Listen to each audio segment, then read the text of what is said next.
अगर आप भी लेना चाहते हैं देश दुनिया की तमाम जानकारी तो आज ही सब्सक्राइब करें हमारे चैनल को। साथ ही नीचे दिए बेल आइकन को जरूर दबाएं ताकि हर अपडेट आप तक पहुंच सके। नमस्कार, प्रभात साक्षी न्यूज़ नेटवर्क देख रहे हैं आप। मैं आपके साथ प्रणव तिवारी।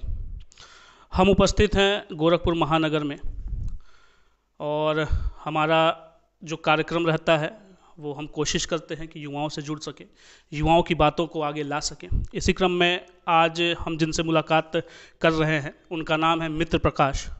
चूँकि उनके नाम में ही मित्र है और उन्होंने ये हमेशा ये कोशिश की है कि जो समाज का शोषित वर्ग है उससे कैसे मित्रता की जाए और उसको मूलभूत जो भी सुविधाएं हैं शासन के द्वारा, प्रशासन के द्वारा उन तक पहुँचे। उन्होंने इसके लिए काफ़ी लड़ाइयाँ लड़ी हैं। एक समाज सेवी के तौर पर उन्होंने अपना एक नया मुकाम प्राप्त किया है। आइए उनसे बात करते हैं और जानते हैं उनके तमाम क्रियाकलापों के बारे में। बहुत बहुत स्वागत है आपका। बहुत बहुत धन्यवाद आपके चैनल को। सर्वप्रथम इतना धन्यवाद कि आपने मेरी इतनी प्रशंसा की जिसके मैं बिल्कुल लायक नहीं हूँ। और ये कोरोना काल चल रहा है और आप क्या जानना चाहते हैं, मतलब बताइए। चूँकि कोरोना का ये जो काल है काफ़ी उतार चढ़ाव भरा रहा भी है। इसके पहला का एक लॉकडाउन, उस लॉकडाउन में आप जैसे समाज सेवियों का छोटे वर्गों, शोषित वर्गों के प्रति जो योगदान था वो काफ़ी महत्वपूर्ण था। मैं आपसे जानना चाहता हूं कि जिस प्रकार से कोरोना संक्रमितों की संख्या बढ़ रही है, यदि भविष्य में कुछ ऐसी संभावनाएं आती हैं तो आप किस स्तर पे फिर से उस जंग को लड़ने के लिए तैयार हैं? देखिए, हम लोग बहुत छोटे लोग हैं। हम एक आम इंसान होने की वजह से, चूँकि सामाजिक दायरा अब थोड़ा सा बड़ा हो गया है तो हम थोड़ी सी सहायता ज़्यादा कर सकते हैं। लेकिन इन सब कार्यों में महत्वपूर्ण भूमिका बन जाती है सरकारों की, कि सरकार इस विषय पे, सरकार का एक्शन क्या है, सरकार इस विषय पे क्या कर रही है, सरकार के कदम क्या होने चाहिए, प्रशासन के कदम क्या होने चाहिए। एक व्यक्ति क्या कर सकता है कि उसके नेटवर्क में जो भी है 2, 4, 10 लोग हैं, उनके माध्यम से उनको उन तक पहुँचे, उनको राशन मुहैया करा दे, खून, दवा, ये सब मुहैया करा दे। लेकिन हम कन्याकुमारी नहीं पहुंच सकते, हम असम नहीं पहुंच सकते, हम त्रिपुरा, बंगाल, इन सब जगहों पे नहीं पहुंच सकते, क्योंकि इन सब जगहों के लिए सरकार ही होती है और सरकार को इन सब चीज़ों में एक महत्वपूर्ण कदम उठाना चाहिए। अभी सरकार रात्रि लॉकडाउन का कदम उठा रही है, ये भी कुछ हद तक सही है, लेकिन इससे जितना सही है उससे 50% से ज़्यादा ये गलत भी है, क्योंकि इसके वजह से व्यापारी वर्ग परेशान है और जो आम चलने वाला वर्ग परेशान है, इतना ज़्यादा परेशान है कि उनके धंधे नहीं चौपट हो रहे हैं। मुझे तो लग रहा है कि इस तरह की अगर लॉकडाउन की व्यवस्था हो जाए तो कोरोना से ज़्यादा लोग भूख से मर जाएंगे। और इसी को लेकर मैंने जो आज का मुख्य मैं बात रखना चाहता हूँ, इसी को लेकर मैंने माननीय उच्चतम न्यायालय से एक जनहित याचिका में अपील की है आज कि जितने भी इस समय देश में चुनाव हो रहे हैं, चुनाव राज्यों में जितने भी प्रचारक, स्टार प्रचारक, प्रधानमंत्री, मुख्यमंत्री सहित सभी पे महामारी एक्ट का मुकदमा दर्ज किया जाए और कम से कम उन लोगों को चुनाव प्रचार तक रोका जाए। और उस माननीय सुप्रीम कोर्ट से मैंने अपील की है कि कम से कम उनको ये सुझाव दें कि भारत से बाहर जो कोरोना वैक्सीन दिया जा रहा है उसको देना पहले बंद करें और अपने देशवासियों को, हर वर्ग को, हर तबके को, हर छोटे से बड़े लोगों को इसको लगवाएं। ज़रूरत पड़े तो इसमें सेना की मदद लें, NGOs की मदद लें, हम जैसे लोगों की मदद लें, ताकि समाज में ये जो वायरस है इसको हम रोक सकें। इसको हम लॉकडाउन करके या धड़ल्ले से इस तरह नहीं रोक सकते हैं कि आप वहाँ पे जाके 5 राज्यों में लाखों की भीड़ जुटा के राजनीतिक दल के लोग चुनाव प्रचार कर रहे हैं और उसमें हजारों की संख्या, लाखों की संख्या में लोग आ रहे हैं और उनसे प्रभावित हो रहे हैं और वही लोग इधर उधर आ रहे हैं और बीमारी इतनी तेज़ी से फैल रही है। मैं जब भी मेडिकल और सरकारी अस्पतालों के जगहों पे जाता हूँ तो लाशें देखता हूँ, उनको जलाने वाला कोई नहीं रहता है। राजघाट पे आज के दिन में जाइए तो मरने वालों को तांते लगे हुए हैं, तो उसको रोकेगा कौन? अगर इस पे मौतें होती हैं तो इसका जिम्मेदार कौन है? वो जिम्मेदार है, वो राजनेता जिम्मेदार हैं जो हमारे जनप्रतिनिधि हैं और जा के वोट मांग रहे हैं, इसी विषय को लेकर वोट मांग रहे हैं और उसके बाद से भीड़ जुटा रहे हैं और कोरोना फैला रहे हैं, तो कम से कम उन पे कार्रवाई की जाए। मैंने सुप्रीम कोर्ट से ये वकील अपील की है कि उन पे कार्रवाई की जाए और तत्काल प्रभाव से सारे चुनाव प्रचारों को डिजिटल करवाएं और कोई भी माध्यम चुनाव प्रचार का भीड़ का न रखें ताकि कोरोना ना फैले।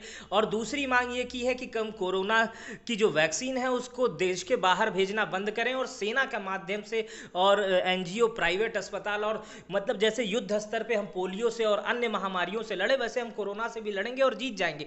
लॉकडाउन इसका कोई भी उदाहरण नहीं है, क्योंकि लॉकडाउन से प्रभावित हम और आप, तो मान लीजिए हमारे पास 2-4 रुपए की पूंजी है, उनकी पूंजी कहां जाएगी जो दिहाड़ी की मजदूरी करते हैं, वो कहां जाएंगे जो रेडी लगाते हैं। रेडी 9 बजते ही पुलिस डंडे मारना शुरू कर देती है, लेकिन वहीं चुनाव आयोग के कार्यालय में हजारों की मीटिंग हो रही है, उस पर कोई दिक्कत नहीं है। एक गाड़ी में 4 लोग बैठ रहे हैं, गरीब को परेशान कर दिया जा रहा है, एक गाड़ी वाले को पुलिस उसी गाड़ी में 8 लोग भर, मतलब कोरोना आदमी देख के पकड़ रहा है। ऐसा भेदभाव मत करें, लेकिन इससे सरकारों पे व्यक्ति का जो है भरोसा कम होते जाएगा और व्यक्ति विद्रोह करने लगेगा, फिर वो सरकार के किसी भी नियमों का पालन नहीं करेगा।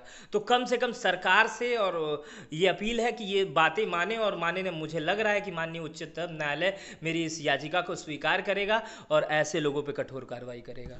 विपक्ष जो है बहुत दिनों से एलिगेशन लगा रहा है कि जिन क्षेत्रों में चुनाव है वहाँ पे कोरोना नहीं है और जिन क्षेत्रों में चुनाव नहीं है वहाँ पे कोरोना है। कितना सहमत हैं आप विपक्ष की बात से?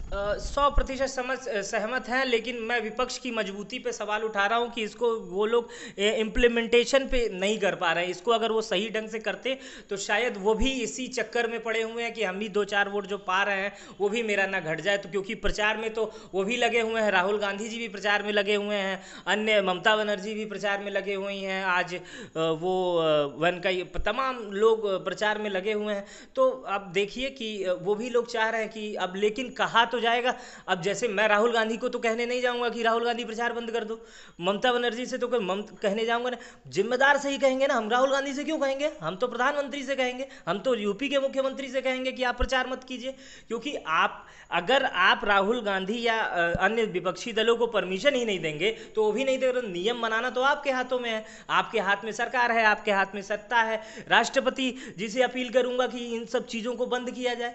तो मुख्य विपक्ष जो है कमज़ोर है, इस वजह से ही शायद आज ये दिन देखना पड़ रहा है। और हर मौत का जिम्मेदार कहीं ना कहीं ये राजनेता होंगे, ये मेरा 100% मानना है। और मैं जानता हूं कि इससे जनता भी सहमत होगी और आप भी सहमत होंगे।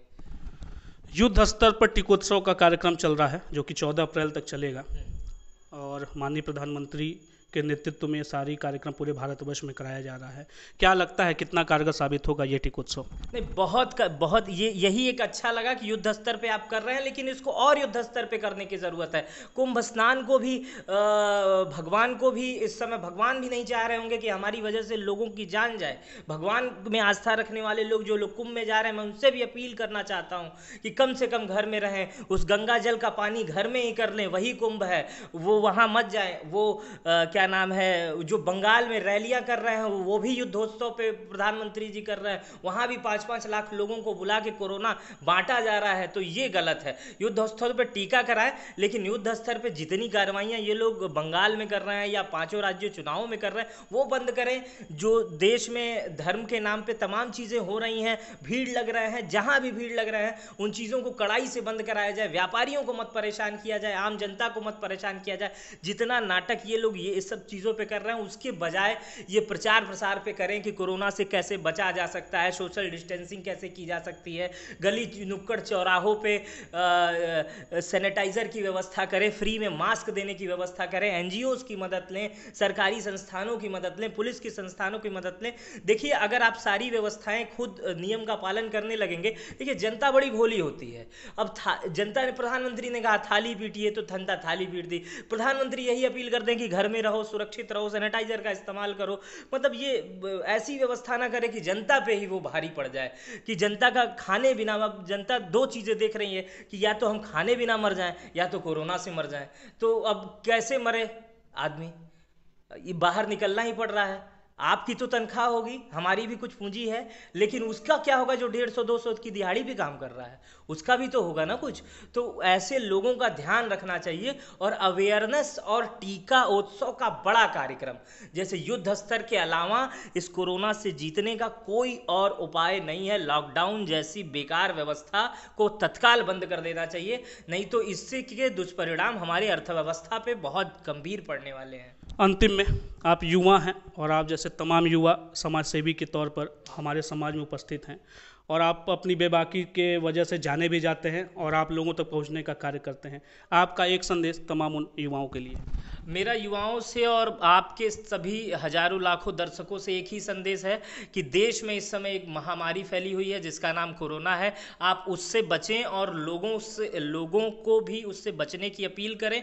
और मेरा जो जनहित याचिका है, मैं आप चाहूँगा इनके लिंक में भी वो जनहित याचिका का PDF आपको मिल जाएगा। उसको आप अपने अपने नाम से नीचे भर के, उसको बदल के या मेरे ही नाम से भर के माननीय उच्चतम न्यायालय तक पहुँचाएँ। और जो भी लोग इस कोरोना का मजाक उड़ा रहे हैं, चाहे वो राजनेता हो, चाहे वो देश के प्रधानमंत्री ही क्यों ना हो, क्योंकि वो मेरे प्रधानमंत्री हैं और हम उन्हीं से बातें करेंगे, तो कम से कम हम उनसे कहें कि आपकी वजह से हमें दिक्कत हो रही है और आपकी वजह से हमारे और हमारे घर में जान जा सकती है, तो आप ऐसे लोगों पे कार्रवाई करें। सुप्रीम कोर्ट से हम ऐसी अपील करें और मेरी जनहित याचिका को सुप्रीम कोर्ट स्वीकार करे। आपके चैनल के माध्यम से यही मेरी विनती है सुप्रीम कोर्ट से और देश की जनता से। हमसे तमाम मुद्दों पे बात करने के लिए बहुत बहुत धन्यवाद मित्र प्रकाश जी। बहुत बहुत धन्यवाद आपका। आप देख रहे थे, हमारे साथ बने हुए थे मित्र प्रकाश जी। हम तमाम युवाओं से जुड़ते हैं, उनकी बातों को आप तक पहुंचाने का कार्य करते हैं, और आप हमसे बने रहें। गोरखपुर से प्रभा साक्षी न्यूज़ नेटवर्क।